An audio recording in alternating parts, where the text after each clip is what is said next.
तो ये कोलिजन का पार्ट 3 है जिसमें हम लोग डिस्कस करेंगे ऑब्लिक कोलिजन या कोलिजन इन 2 डायमेंशन।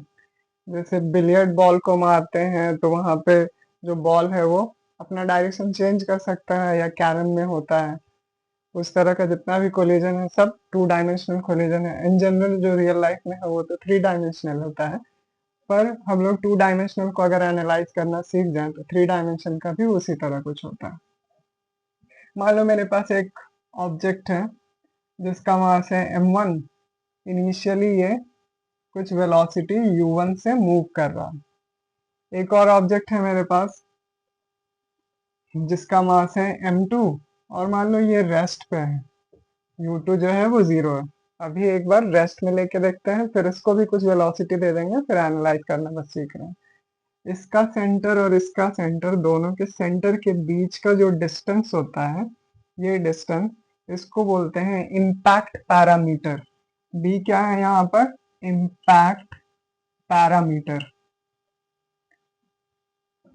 अब इम्पैक्ट पैरामीटर जितना कम होगा, चांसेस होगा कि कोलिजन वैसा हेड ऑन हो, उतना इफेक्टिव कोलिजन होगा। और इम्पैक्ट पैरामीटर अगर ज्यादा है तो उससे क्या होगा कि ऐसे साइड से हो सकता है टच करके निकल जाए। हेड ऑन अगर इफेक्टिव कोलिजन चाहिए तो इम्पैक्ट पैरामीटर को कम करना है। ये जो कोलिजन है ये बहुत यूजफुल है। ये तुम्हारा रदरफोर्ड का जो एटॉमिक स्कैटरिंग वाला था ना, अल्फा स्कैटरिंग एक्सपेरिमेंट, उसमें भी हम लोग को इसी का कॉन्सेप्ट का एनालिसिस करके न्यूक्लियस का डिस्कवरी हुआ था, और भी बहुत सारा चीज एटम का स्ट्रक्चर के बारे में पता चला था। तो ये जो कोलिजन है बहुत इंपॉर्टेंट है। इम्पैक्ट पैरामीटर समझ गए, दोनों ऑब्जेक्ट के सेंटर के बीच का जो डिस्टेंस है उसको इम्पैक्ट पैरामीटर बोल रहे हैं। तो ये बी है मेरा, ठीक है। ये बिफोर कोलिजन है। अब जब ये दोनों टकराएगा तो कुछ ऐसा सिचुएशन होगा। ये वाला है m1 वाला ऑब्जेक्ट है, ये m2 ऑब्जेक्ट है। ये दोनों का जो है नॉर्मल ऐसे जब टकराएगा ड्यूरिंग कोलिजन, तो ये इम्पैक्ट का लाइन है।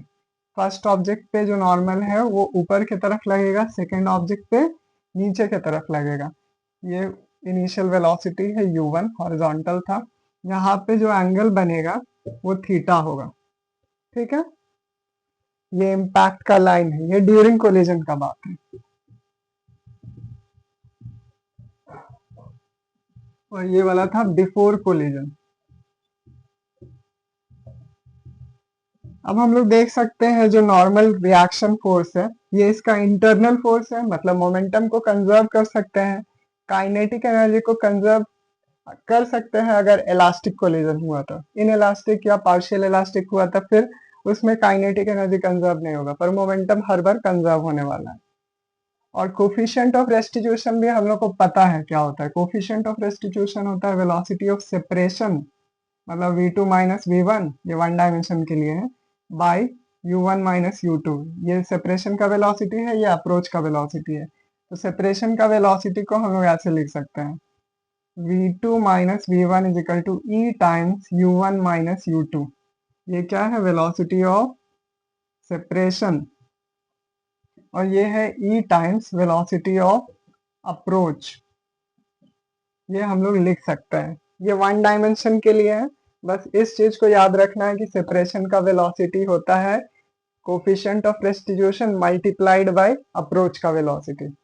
बस इसको याद रखना है। लेकिन ये वाला जो इक्वेशन है ये कब लिखेंगे और कहाँ कैसे लिखेंगे, किधर लिखेंगे, तो 2 डायमेंशनल जो कोलिजन होगा या किसी भी कोलिजन में हमेशा लाइन ऑफ इम्पैक्ट के तरफ का वेलोसिटी ऑफ सेपरेशन और वेलोसिटी ऑफ अप्रोच लेना है, कोई और डायरेक्शन का नहीं लेना है, ठीक है। तो ये ड्यूरिंग कोलिजन है, तो इसको हम ये वाला कंपोनेंट को लाइन ऑफ इम्पैक्ट के तरफ एक कंपोनेंट इसका ले सकते हैं, इधर के तरफ होगा कॉस कंपोनेंट, ये हो जाएगा u1 cos थीटा।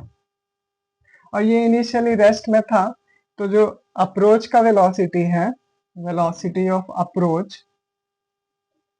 वो असल में किसके बराबर है? तो u1 cos थीटा के बराबर है, ठीक है। u1 को u भी बोल सकते हैं, मतलब u cos थीटा के बराबर या u1 cos थीटा के बराबर। ये तो रेस्ट ही में था, तो लाइन ऑफ इम्पैक्ट के तरफ velocity of approach u1 cos theta है, ठीक। इसको बस याद रखना है। अब आफ्टर कोलिजन क्या होगा? देखो इस फर्स्ट ऑब्जेक्ट पे ऊपर की तरफ एक फोर्स लग रहा है और सेकंड ऑब्जेक्ट की तरफ नीचे की तरफ एक फोर्स लग रहा है। सेकंड ऑब्जेक्ट इनिशियली रेस्ट में था, तो कोलिजन के बाद ये जो सेकंड ऑब्जेक्ट है ऐसे मूव करेगा, इधर ही मूव करेगा, जिधर लाइन ऑफ इम्पैक्ट है उधर मूव करेगा। तो आफ्टर कोलिजन हम ये बोल सकते हैं, इसको यहाँ पे ड्रॉ कर देते हैं। कोलिजन के बाद ये जो फर्स्ट वाला ऑब्जेक्ट है इस पे फोर्स यहाँ लग रहा है लेकिन इनिशियल वेलोसिटी इधर था, तो अब क्या होगा कि ऐसे थोड़ा सा मुड़ जाएगा ये। अब हॉरिजॉन्टल में नहीं मूव करेगा, अब कुछ नया वेलोसिटी, नया एंगल के साथ नया वेलोसिटी ले लेगा। ये इसको बोल देते हैं अल्फा। अल्फा एंगल के साथ मूव करने लगेगा m1 वाला पार्टिकल, ये वाला पार्टिकल, क्योंकि इस पे फोर्स लगा है, इनिशियल वेलोसिटी कुछ था। ये जो u1 cos थीटा है ये चेंज हो जाएगा, पर इसका जो वर्टिकल कंपोनेंट था इधर की तरफ u1 sin थीटा ये अनचेंज रहेगा। सिर्फ कौन सा वेलोसिटी चेंज होता है, लाइन ऑफ इम्पैक्ट के तरफ वाला वेलोसिटी चेंज होता है, और उसके परपेंडिकुलर या कोई और डायरेक्शन में होगा तो वो वेलोसिटी चेंज नहीं होता है। और जो सेकंड वाला पार्टिकल m2 पार्टिकल है ये हॉरिजॉन्टल के साथ थीटा एंगल पे ही मूव करने लगेगा with some new velocity v2। इसका वेलोसिटी आफ्टर कोलिजन कुछ अटेन कर लेगा v2, और किधर मूव करेगा, जिधर लाइन ऑफ इम्पैक्ट है उधर ही मूव करेगा। लाइन ऑफ इम्पैक्ट हॉरिजॉन्टल के साथ एंगल कितना बना रहा था, थीटा एंगल बना रहा था। तो ये क्लियर हो गया। तो आफ्टर जो आफ्टर क्या बोल सकते हैं इसको, कोलिजन के बाद ये वाला एंगल देखो कितना है, थीटा है और ये फाई है, तो ये पूरा एंगल क्या हो जाएगा, सॉरी अल्फा है, थीटा प्लस अल्फा हो जाएगा, कंप्लीट एंगल फाई बोल देंगे इसको, अल्फा प्लस थीटा, ये v1 का है। तो इधर की तरफ एक वेलोसिटी आ गया इसका v1 cos of alpha plus theta, और एक परपेंडिकुलर में इधर कहीं साइन कंपोनेंट आएगा v1 sine of alpha plus theta, और इसका वेलोसिटी तो लाइन ऑफ इम्पैक्ट के तरफ ही है, v2 ही है। तो जो वेलोसिटी ऑफ सेपरेशन है उसको भी लिख सकते हैं, कितना होगा, वेलोसिटी ऑफ सेपरेशन जो है ये v2 बड़ा होगा और ये वाला वेलोसिटी छोटा होगा, इधर ही का वेलोसिटी लिखेंगे इम्पैक्ट वाला लाइन की तरफ का। तो ये हो जाएगा v2 minus v1 cos of theta plus alpha या अल्फा प्लस थीटा। अब यहाँ से हम लोग जो कोफिशिएंट ऑफ रेस्टिट्यूशन है वो कैसे लिख सकते हैं, velocity of separation is equal to E times velocity of approach होता है, मतलब v2 minus v1 cos of alpha plus theta, उसको क्या लिख सकते हैं, तो लिख सकते हैं u1 cos थीटा के बराबर आ जाएगा, लेकिन सिर्फ u1 नहीं, e times u1 cos theta के बराबर आएगा, क्योंकि velocity of separation is e times velocity of approach होता है। इसको इक्वेशन नंबर 1 बोल रहे हैं। अब और क्या कर सकते हैं हम लोग, अननोन तो अभी मेरे पास बहुत सारा है। कौन कौन सा अननोन है, एक अल्फा अननोन है, एक v1 अननोन है, एक v2 अननोन है, 3 अननोन है मेरे पास। 3 अननोन है तो कम से कम 3 इक्वेशन चाहिए होगा। एक इक्वेशन तो कोफिशिएंट ऑफ रेस्टिट्यूशन से बना लेना है, दूसरा वाला कहाँ से बनेगा, तो दूसरा वाला के लिए हम लोग मोमेंटम कंजर्व करेंगे। पर याद रखो कि momentum is a vector quantity, तो उसका दो कंपोनेंट होगा, एक हॉरिजॉन्टल के तरफ होगा और एक वर्टिकल के तरफ होगा। तो हॉरिजॉन्टल के तरफ भी जो मोमेंटम है वो कंजर्व होगा और वर्टिकल वाला भी जो मोमेंटम है वो भी कंजर्व ही होगा। तो हम लोग मोमेंटम कंजर्व करेंगे along x axis, momentum linear momentum का बात कर रहे हैं, अलोंग एक्स एक्सिस। तो एक्स एक्सिस के तरफ शुरू में इनिशियल वेलोसिटी u1 था, वर्टिकल में तो कुछ था नहीं, तो जो टोटल मोमेंटम है वो पूरा ही एक्स एक्सिस में था। तो कितना है ये, तो ये है m1 u1 है, ये इनिशियल मोमेंटम है, इनिशियल टोटल मोमेंटम। लेकिन कोलिजन के बाद देखो कि क्या आ जाएगा, इसका v1 का एक कंपोनेंट हॉरिजॉन्टल के तरफ है, एक वर्टिकल के तरफ होगा। तो v1 का जो हॉरिजॉन्टल कंपोनेंट है m1 पार्टिकल का, उसका वेलोसिटी v1 है जो कि एंगल बनाया अल्फा, तो हॉरिजॉन्टल कंपोनेंट इसका वेलोसिटी का v1 cos अल्फा हो जाएगा। और ये जो v2 पार्टिकल है ये एंगल हॉरिजॉन्टल से थीटा बना रहा है, तो इसका एक कंपोनेंट इधर एक कंपोनेंट इधर, हॉरिजॉन्टल वाला कंपोनेंट इसका हो जाएगा m2 into v2 cos of theta. ये बना मेरा सेकंड इक्वेशन, इक्वेशन नंबर 2। अब एक और इक्वेशन चाहिए होगा, तो वो वर्टिकल के तरफ करेंगे। तो vertical momentum along along y axis, Y axis की तरफ मोमेंटम देखो, इनिशियली ये पूरा हॉरिजॉन्टल में मूव कर रहा था, तो वाई की तरफ वेलोसिटी था ही नहीं, यानी net momentum along the Y axis is zero.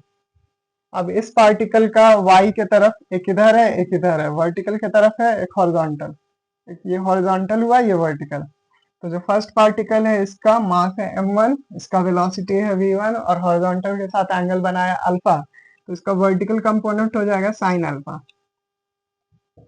ये पॉजिटिव एक्स में है और ये वाला नीचे है, देखो इसका वेलोसिटी इधर जा रहा है, तो एक हॉरिजॉन्टल की तरफ एक वर्टिकल की तरफ, तो नीचे एक वेलोसिटी आएगा इसका m2, इसका मास है और वेलोसिटी है v2, एंगल बनाया हॉरिजॉन्टल के साथ थीटा, तो यहाँ प्लस नहीं होके माइनस आ जाएगा, और इसका एंगल कितना बना है, थीटा एंगल बना है, तो इसका हो जाएगा तुम्हारा साइन ऑफ थीटा।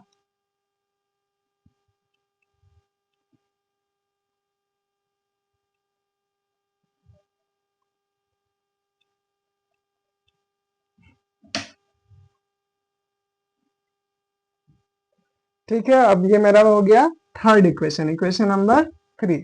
अब तीन अननोन है, तीन इक्वेशन है, आराम से सॉल्व हो जाएगा। अभी सॉल्व नहीं कर रहे हैं, ये तुम्हारा जब वैल्यू दिया हुआ रहेगा तो बहुत इजीली सॉल्व हो जाएगा। बस तरीका हम बता रहे हैं, करना क्या क्या है कि कोफिशिएंट ऑफ रेस्टिट्यूशन का जो इक्वेशन है वो हमेशा लाइन ऑफ इम्पैक्ट की तरफ लिखना है, और coefficient velocity of separation is E times velocity of approach होता है। ठीक है, वो कोफिशिएंट ऑफ रेस्टिट्यूशन का यहीं से यूज करना है। और एक बार हॉरिजॉन्टल की तरफ टोटल मोमेंटम लिख लेना और उसको कंजर्व कर लेना, और एक बार वर्टिकल की तरफ टोटल मोमेंटम लिखना और उसको भी कंजर्व करना। तो ये तीन काम करना है और हमेशा रिजल्ट आएगा, कितना भी डिफिकल्ट क्वेश्चन हो, पर ये बेसिक पे स्टिक रहना है, इसी से तुम्हारा आंसर आएगा। फिर नेक्स्ट जो लेक्चर बनेगा उसमें हम लोग न्यूमेरिकल देखेंगे, थोड़ा कॉम्प्लिकेटेड न्यूमेरिकल स्टार्ट करेंगे इजी के साथ, और फिर बढ़ेंगे आगे, उसका लेवल ऊपर करेंगे। ठीक है, तो सब्सक्राइब कर देना।